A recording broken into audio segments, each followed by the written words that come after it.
Baik, selamat pagi, selamat siang, dan selamat malam bagi yang menyaksikan video ini. Jadi, pada kelompok kami akan menjelaskan tentang bab persiapan atau voorbereiding. Mohon maaf lupa perkenalan. Perkenalkan nama saya Adinda Agnes Sahila dengan akhiran NIM 008. Jadi di sini saya akan menjelaskan tentang pasal 15 KUHP baru.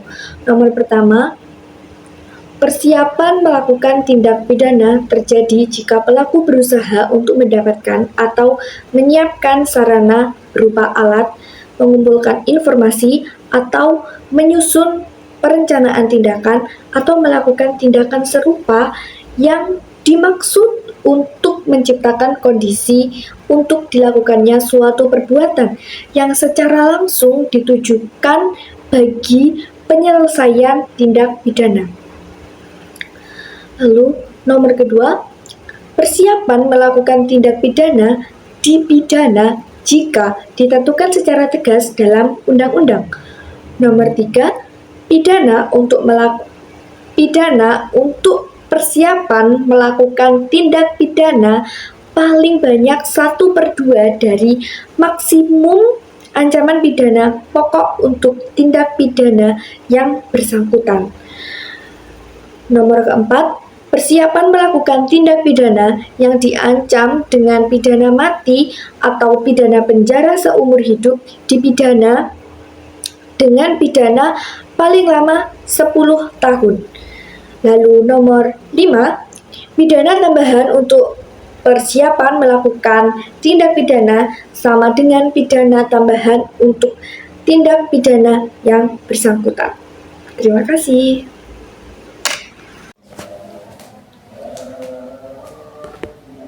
Oke teman-teman, jadi saya Eva Siania Realis Dezengan dengan NIM akhir 088 akan melanjutkan penjelasan dari Mbak Agnes. Oke, jadi sampai di sini kita dapat melihat bahwa KUHP baru tidak hanya mengatur mengenai tindak pidana yang sudah selesai dilakukan.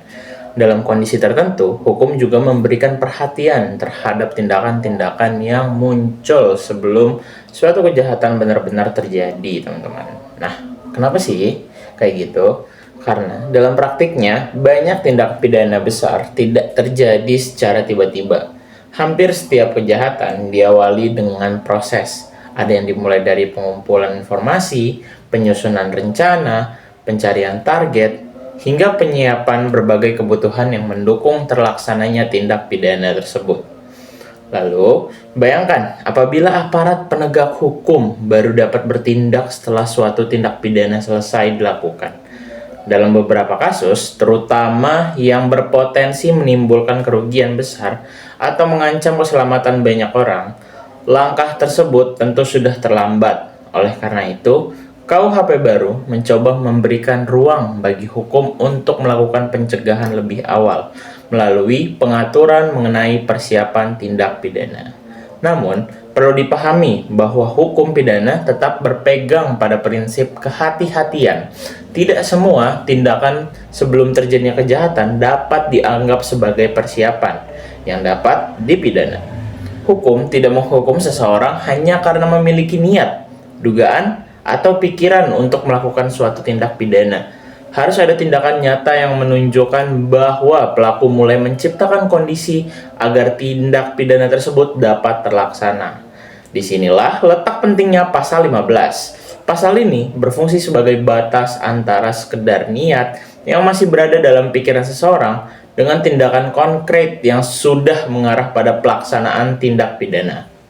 Selain itu, di pasal 15 juga menunjukkan adanya perubahan pendekatan dalam hukum pidana Indonesia.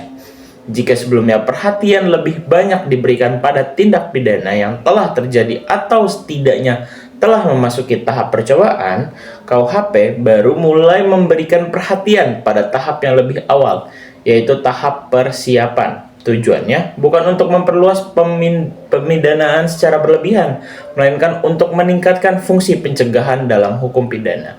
Lalu, muncul pertanyaan yang sangat penting. Tindakan seperti apa yang dapat dianggap sebagai persiapan? Apakah setiap perencanaan dapat dipidana? Bagaimana batasannya agar tidak terjadi penafsiran yang terlalu luas? Nah, untuk menjawab pertanyaan tersebut, kita perlu melihat lebih dekat ketentuan pasal 15 ayat 1 KUHP baru yang menjelaskan bentuk-bentuk persiapan, mulai dari penyediaan sarana, pengumpulan informasi, penyusunan perencanaan, hingga tindakan lain yang secara langsung ditunjukkan untuk menciptakan kondisi bagi terlaksananya tindak pidana tertentu. Sampai pada titik ini, dapat dipahami bahwa pengaturan mengenai persiapan dalam pasal 15 KUHP baru merupakan upaya untuk memberikan perlindungan hukum sejak awal, tahap awal sebelum suatu tindak pidana benar-benar terjadi. Namun, agar tidak menimbulkan penafsiran yang terlalu luas, undang-undang juga memberikan batasan mengenai tindakan-tindakan apa saja yang dikategorikan sebagai persiapan. Lalu, bagaimana sebenarnya pasal 15 ayat 1 mendefinisikan persiapan tersebut sih? Apa yang dimaksud dengan mendapatkan atau menyiapkan sarana, mengumpulkan informasi, menyusun perencanaan, serta tindakan lain yang dianggap menciptakan kondisi bagi terlaksananya tindak pidana? Dan mengapa ketentuan ini lebih banyak dikaitkan dengan tindak pidana yang bersifat serius? Untuk menjawab pertanyaan tersebut, selanjutnya akan dijelaskan lebih rinci mengenai unsur-unsur yang terdapat dalam pasal 15 ayat 1 KUHP baru beserta ruang lingkup penerapannya yang akan dijelaskan oleh Mbak Arum. Terima kasih. Materi ini yaitu persiapan dalam hukum pidana berdasarkan pasal 15 ayat 1 KUHP baru. Persiapan adalah tahap awal sebelum suatu tindak pidana dilakukan. Pada tahap ini, seseorang mulai menyiapkan alat, bahan, atau sarana yang akan digunakan untuk melakukan kejahatan. Dalam penjelasan pasal 15 ayat 1 KUHP baru disebutkan bahwa sarana adalah segala sesuatu yang dapat dipakai sebagai alat untuk mencapai tujuan.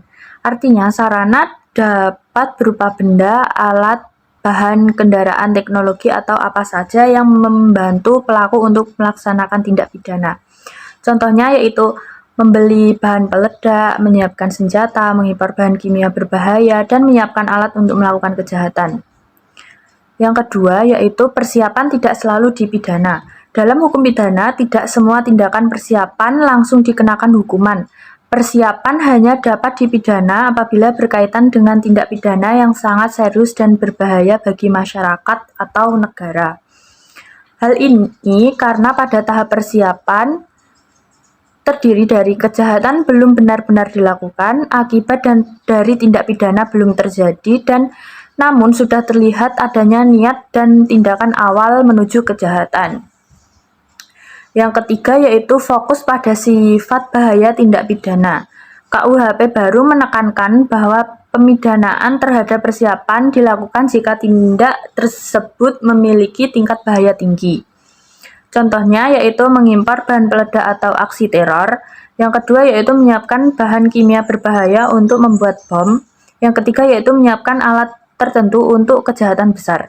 Walaupun kejahatan belum terjadi, tindakan tersebut dianggap membahayakan keamanan umum sehingga dapat dikenakan pidana. Kesimpulannya yaitu persiapan dalam KUHP baru adalah tindakan awal berupa penyediaan sarana atau alat untuk melakukan tindak pidana. Tidak semua persiapan dipidana, tetapi hanya persiapan untuk tindak pidana yang serius dan berbahaya.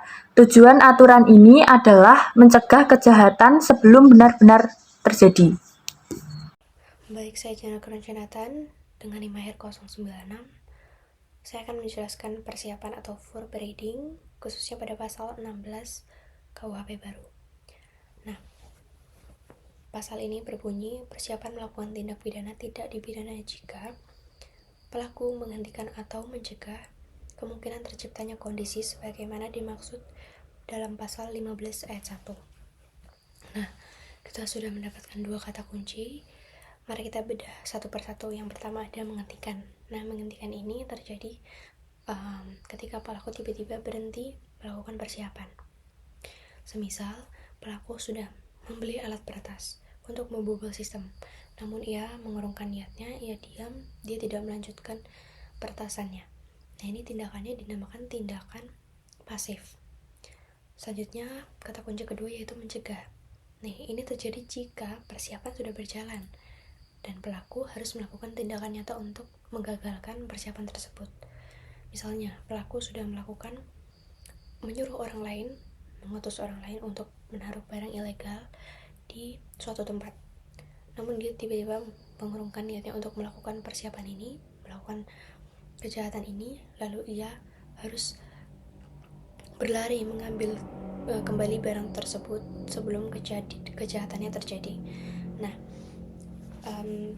bisa kita simpulkan ada 2 poin yang bisa kita ambil dari pasal ini, yaitu yang pertama ada bebas hukuman.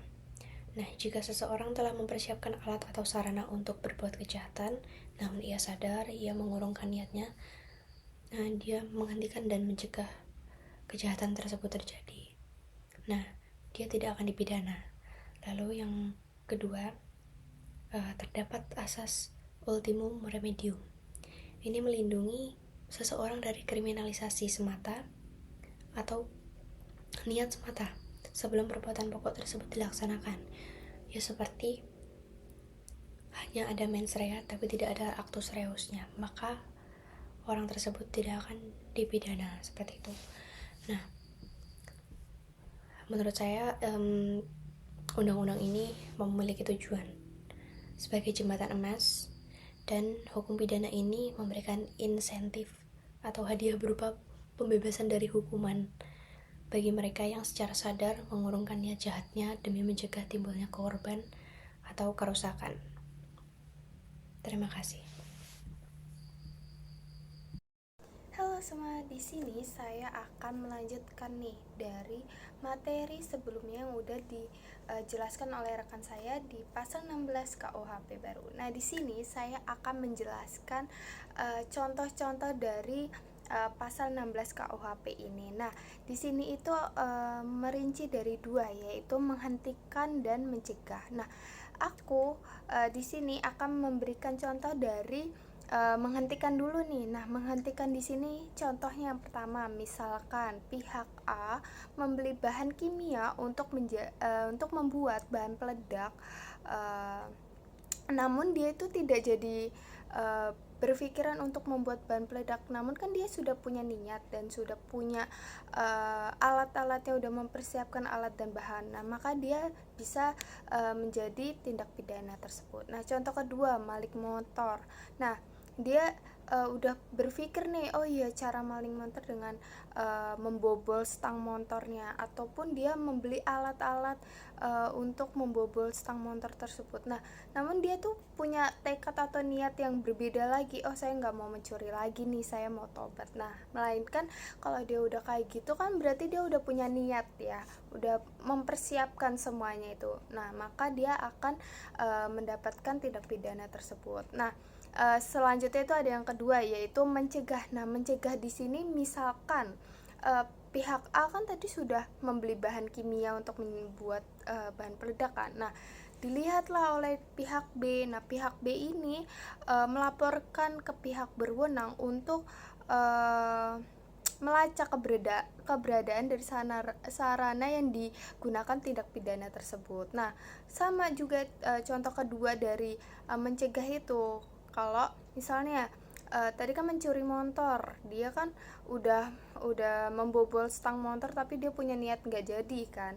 Tapi ada orang lain yang melihat si pencuri ini udah ngebuka stang motor nih. Nah, akhirnya yang pihak keduanya itu melaporkan ke pihak yang berwenang untuk menyelidiki keberadaan dari sarana untuk tindakan pidana tersebut. Jadi seperti itu yang dimaksud dari pasal 16 KUHP yang baru, atau contoh dari pasal 16 KUHP yang baru. Sekian, terima kasih.